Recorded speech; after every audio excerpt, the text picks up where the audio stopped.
তো hello friends, আমি আগের ভিডিওতে যেমনটা বলেছিলাম যে জিলা ফাটু যদি জ্যাকব ফাটুর ব্লাড লাইনের পাওয়ার হাউস হিসেবে রিটার্ন করে তাহলে সে যে রোমান রিন্সের ব্লাড লাইনে যোগ দেওয়ার টিস দিচ্ছিল তো সেগুলোর কি হবে। কিন্তু আজকের এই ভিডিওতে আমি তোমাদেরকে বলবো সে যদিও হয়তোবা জ্যাকব ফাটুর ব্লাড লাইনের মেম্বার হিসেবে রিটার্ন করবে, কিন্তু এরপরেও সে রোমান রিন্সের পক্ষেই থাকবে বা বলা চলে রোমান রিন্সকে এক প্রকার অ্যাকনোলেজ করবে, এবং এই বিষয়টাকে আজকে তোমাদেরকে আমি বুঝিয়ে বলবো।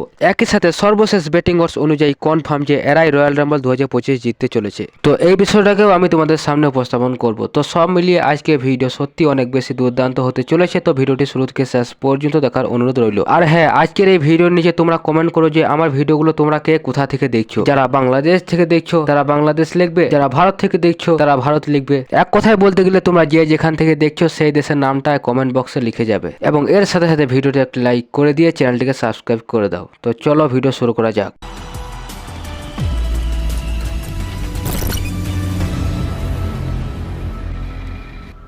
তো সবার প্রথম কথা বলা যাক সর্বশেষ ব্যাটিং অর্স অনুযায়ী এই 2025 সালের রয়্যাল রাম্বল কারা কারা জিততে চলেছে, এবং তোমরা কনফার্ম ধরতে পারো যে এদের মধ্যে যে কেউ একজন এই 2025 সালের রয়্যাল রাম্বল জিতবে। তো আমাদের এই লিস্টের প্রথমেই রয়েছেন 16 টাইম ওয়ার্ল্ড চ্যাম্পিয়ন জন সিনা। তো 2025 সালের রয়্যাল রাম্বল জেতার দিক দিয়ে জন সিনা সবকিছুতেই সবার উপরের দিকেই রয়েছে। তো সেই জন্য এক প্রকার কনফার্ম যে জন সিনা হয়তোবা 2025 সালের রয়্যাল রাম্বল জিততে চলেছে। আবার অন্য দিক দিয়ে দেখতে গেলে 2025 সাল যেহেতু জন সিনার ক্যারিয়ারের শেষ সময়, তো সেই জন্য আমার মনে হয় যে ডাব্লিউডাব্লিউ জন সিনাকে শেষবারের মতো একটা অপরচুনিটি দিবে, এবং রয়্যাল রাম্বল 2025 জন সিনাই জিততে চলেছে, এবং এর ফলে হয়তোবা জন সিনা রয়্যাল রাম্বল জিতে যে কোনো একটা চ্যাম্পিয়নশিপকে চ্যালেঞ্জ করবে, এবং যদি ভাগ্যে থাকে তাহলে জন সিনা ফাইনালি হয়ে যাবে 17 টাইম ওয়ার্ল্ড চ্যাম্পিয়ন। তো এরপরে যিনি রয়েছেন তিনি হচ্ছেন আমাদের OTC original tribal chief Roman Rings. তো জন সিনার পরে রোমান রিংসের সবচেয়ে বেশি চান্স রয়েছে রয়্যাল রাম্বল 2025 জেতার, এবং এখানে রোমান রিংসের রয়্যাল রাম্বল জেতার অনেকগুলো কারণ রয়েছে। যেমন প্রথম কারণ হচ্ছে রোমান রিংস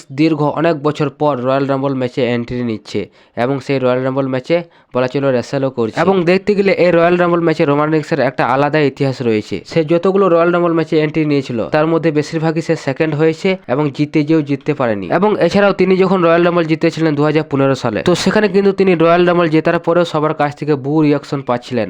বলতে গেলে সেখানে রোমান রিংসের রয়্যাল রাম্বল জেতার যে মুহূর্ত সেটা ফুলফিল কখনোই হয়নি। তো এবার হয়তো বা 2025 সালের রয়্যাল রাম্বল রোমান রিংস জিতবেন, এবং তার যে মোমেন্ট সেটা আবারও ফিরে পাবেন। তো এরপর আমাদের এই লিস্টে যিনি রয়েছেন তিনি হচ্ছেন best in the world CM punk. তো জন সিনা রোমান রিংসের পরে সিএম পাঙ্কের সবচেয়ে বড় চান্স রয়েছে রয়্যাল রাম্বল 2025 জেতার, এবং সিএম পাঙ্কের যেহেতু স্বপ্ন রেসেলমেনিয়াতে মেইন ইভেন্ট করবে, তো রয়্যাল রাম্বল জিতে হয়তো বা সিএম পাঙ্ক তার সেই স্বপ্নটা পূরণ করতে পারে। এবং এখানে তো আবার অনেকে মজা করে বলছি যে সিএম পাঙ্ক যে রোমান রিংসের কাছ থেকে একটা ফেভার চেয়েছিল, তো রোমান রিংস তাকে সেই ফেভার হিসেবে দিতে পারে royal Rumble 2025 win, Roman Rings নিজে এলিমিনেট হয়ে সিএম পাঙ্ককে রয়্যাল রাম্বল জিততে সাহায্য করবে। কিন্তু আমার মনে হয় এটা ফ্যান্সরা শুধুমাত্র মজা করছে, রোমান রিংস এলিমিনেট হয়ে নিজে পায়ে নিজে কুরুল মারবে, এটা তো আমার মনে হয় না। তো এরপর আমাদের এই লিস্টে যিনি রয়েছেন তিনি হচ্ছেন ফাইনাল বস দ্য রক। তো রক কিন্তু ব্যাটিং ওয়ার্সের অ্যাকর্ডিং সবার উপরের দিকে ছিল, কিন্তু এই কয়েকদিনে রকের আশা কি না আসা সেটা অনেক বেশি অনিশ্চয়তা হয়ে গেছে। রক আসলে কি আসতে চলেছে রয়্যাল রাম্বলে, এটার কোনো নিশ্চয়তা নেই। তো এই সব কিছু কারণে রক সবার লাস্টের দিকে চলে গিয়েছে, কিন্তু আমরা রককে ভালোভাবে চিনি।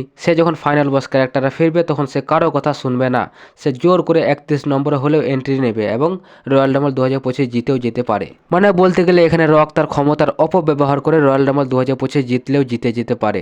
তো এই সব কিছু কারণে রক রয়েছে আমাদের এই লিস্ট। তো এর বাইরে ড্রু ম্যাকিন্টায়ার রয়েছে, যারও জেতার চান্স অনেক বেশি। এছাড়াও সেথ রলিন্স, ডাব্লিউডাব্লিউ যদি চায় সেথ রলিন্সকে আবারও রিপ্যাকেজ করতে, তাহলে হয়তো বা সেথ রলিন্স 2025 সালের রয়্যাল রাম্বল জিতলেও জিততে পারে। তো যাই হোক, এই কয়েকজন আপাতত 2025 সালের রয়্যাল রাম্বল জিততে চলেছে। এবার তোমরা আমাকে কমেন্টে বলতে পারো যে তোমরা রয়্যাল রাম্বল জিততে কাকে দেখতে চাও। তো সবশেষ এবার কথা বলা যাক জিলা ফাটুর বিষয়টিকে নিয়ে। তো আমরা দেখছি বর্তমানে রোমান রিংসের সবচেয়ে বড় শত্রু হচ্ছে সোলো সিকাওয়া। আবার এদিকে জ্যাকব ফাটু যে একটা ব্লাড লাইন তৈরি করবে, এটা কিন্তু সে সোলো সিকাওয়ার এগেইনস্টে গিয়েই তৈরি করবে, এবং সেই ব্লাড লাইনে আসবে কে জিলা ফাটু। এক কথায় বলতে গেলে রোমান রিংসের শত্রু সোলো সিকাওয়া, এবং সেই সোলো সিকাওয়ার এগেইনস্টে গিয়ে জ্যাকব ফাটু তৈরি করবে একটা ব্লাড লাইন, এবং সেই ব্লাড লাইনের পাওয়ার হাউস হিসেবে আসবে জিলা ফাটু। এখানে জিলা ফাটু এসেই কিন্তু সোলো সিকাওয়ার এগেইনস্টে চলে যাচ্ছে, এবং দেখতে গেলে যে রোমান রিংসের শত্রু সোলো সিকাওয়ার এগেইনস্টে যাবে, এর সে এক প্রকার রোমান রিংসের পক্ষেই থাকছে, যেহেতু সে রোমান রিন্সের শত্রু এগেনস্টে গিয়েছে। তো আশা করি বুঝতে পেরেছো আমি কি বলতে চাইছি এখানে। তো বলতে গেলে এভাবেও ডাব্লিউডাব্লিউ চাইলে দেখাতে পারে। এছাড়াও জিলা ফাটু যদি ডাব্লিউডাব্লিউতে আসে তাহলে সে নিঃসন্দেহে অনেক বছরের ডিল সাইন করবে ডাব্লিউডাব্লিউতে, এবং যার ফলে আমরা ভবিষ্যতে অবশ্যই জিলা ফাটুকে রোমান রিন্সের দলেও দেখতে পেতে পারি। কিন্তু এখানে জিলা ফাটু ঠিকই অ্যাকনোলেজ করবে রোমান রিন্সকে এবং রোমান রিন্সের পক্ষে থাকবে, কিন্তু সে এক প্রকার বাধ্য হয়ে জ্যাকব ফাটুর ব্লাড লাইনে যোগ দেবে, যেহেতু সেই ব্লাড লাইনটা ষোলো শিকড় এগেনস্টে গিয়ে কাজকর্ম করবে। তো এবার দেখার বিষয় যে জিলা ফাটু আলটিমেটলি কবে ডাব্লিউডাব্লিউতে ডেবিউ করে। তো এই ছিল আজকের ভিডিওটি ভালো লাগলে তোমাদের কাছে রিকোয়েস্ট, প্লিজ চ্যানেলটিকে সাবস্ক্রাইব করে দাও এবং ভিডিওতে একটি লাইক করে দাও এবং পারলে একটা ছোট কমেন্ট করে দাও। তো দেখা হচ্ছে পরে ভিডিওতে। Tata, good bye.